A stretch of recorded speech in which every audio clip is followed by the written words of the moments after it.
Bismillahirrahmanirrahim. Assalamualaikum warahmatullahi wabarakatuh. Perkenalkan, nama saya Glarista dengan NPM 201106070. Baik, di sini saya akan menjelaskan mengenai penelitian Research and Development atau biasa disebut dengan penelitian pengembangan atau R&D. Teman-teman, jenis penelitian Research and Development ini merupakan jenis penelitian pengembangan.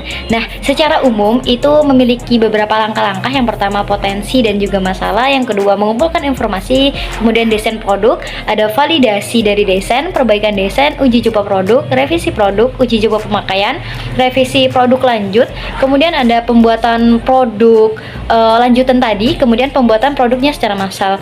Nah, kemudian dalam dunia pendidikan, dari beberapa sumber yang saya dapat setelah henti referensi, ada berbagai tahapan di dalam pendidikan, teman-teman, di dalam langkah penelitian pengembangan di dalam pendidikan. Yang pertama adalah pemeriksaan pendahuluan, teman-teman. Jadi kita tinjau terlebih dahulu, dan yang kedua adalah penyusunan teoritis, kemudian ada uji empiris, dan kemudian ada proses dan juga hasil dari dokumentasi. Nah, kemudian di sini saya juga akan menjelaskan mengenai desain dari penelitian Research and Development. Jadi desainnya itu banyak sekali, teman-teman. Ada Board and Gall, ada ADI. Nah, biasanya langkah-langkah atau desain penelitian yang relevan itu biasanya saya menggunakan Board and Gall, teman-teman. Kenapa? Karena menurut saya langkah-langkah dari Board and Gall ini merupakan langkah-langkah yang sistematik dan juga bisa membuktikan penelitian dengan secara logis dan juga benar gitu, teman-teman. Nah, kemudian Board and Gall ini memiliki 10 tahapan, tetapi tidak semua 10 tahapan ini kita gunakan. Contoh, apabila kita mengunggah judul atau menggunakan judul yang judul tersebut itu tidak menggunakan uji efektivitas dan sebagainya, biasanya bisa dicirikan dengan judul yang memiliki variabelnya atau memiliki sebuah variabel yang yaitu menjelaskan mengenai kreativitas dan lain sebagainya. Nah, itu biasanya bisa menggunakan uji efektivitas, teman-teman, dan itu bisa menggunakan 9 atau 10 dari tahapan. Nah, ada juga yang tidak menggunakan 10 atau 10 tahapan dari Board and Gall, bisa menggunakan 7 saja karena dia tidak ada uji reliabilitasnya atau efektivitasnya. Kemudian ada desain Dick Carey and Carey. Nah, kemudian di sini ada juga model pengembangan ADI yang biasanya digunakan. Biasanya model pengembangan yang tidak asing itu biasanya model ADI atau Board and Gall. Jadi menurut Dick dan juga kawan-kawannya pada tahun 2005, jadi dia tuh mengembangkan model-model pengembangan yaitu model ADI. Yang model tersebut itu terdiri dari 5 tahapan pengembangan.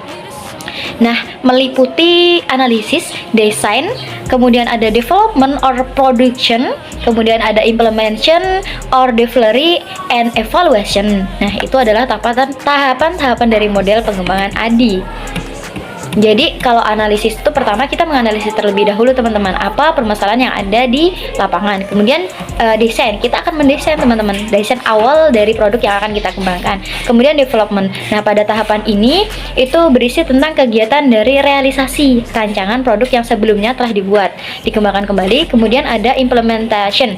Nah, implementation ini kemudian merupakan tahapan penerapan dari produk penelitian sebelumnya yang dimasukkan dengan memperoleh umpan balik, teman-teman, dikasih umpan balik. Kemudian ada evaluation, jadi mengevaluasi dari produk yang telah dikembangkan. Kemudian ragam penelitian yang ada di dalam penelitian R&D ini tuh ada, teman-teman. Jadi ragamnya yaitu adanya penelitian kuantitatif dan juga kualitatif di dalam penelitian R&D. Kemudian teknik sampling. Nah, teknik sampling yang saya ambil gitu, teman-teman, dari contoh judul yang saya ambil itu merupakan insya Allah judul saya yang akan saya kembangkan kemudian untuk menjadi skripsi. Judulnya adalah pengembangan e-performance assessment berbasis literasi sains peserta didik kelas 11 di tingkat SMA. Jadi judul ini saya menggunakan teknik sampling 2, teman-teman.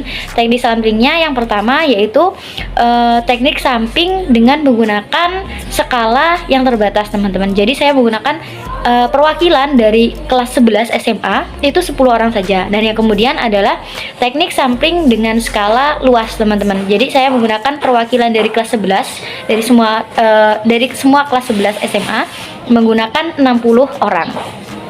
Teman, produk yang akan saya hasilkan ini dan saya kembangkan merupakan produk self dan peer assessment, aplikasi dari self dan peer assessment. Jadi penilaian yang akan saya gunakan untuk menilai hasil dari diri sendiri dan juga hasil pembelajaran dari temannya, berupa pembatasannya adalah materi dari sistem koordinasi dengan materi sistem koordinasi ini terpaku pada pelajaran praktikumnya. Terima kasih.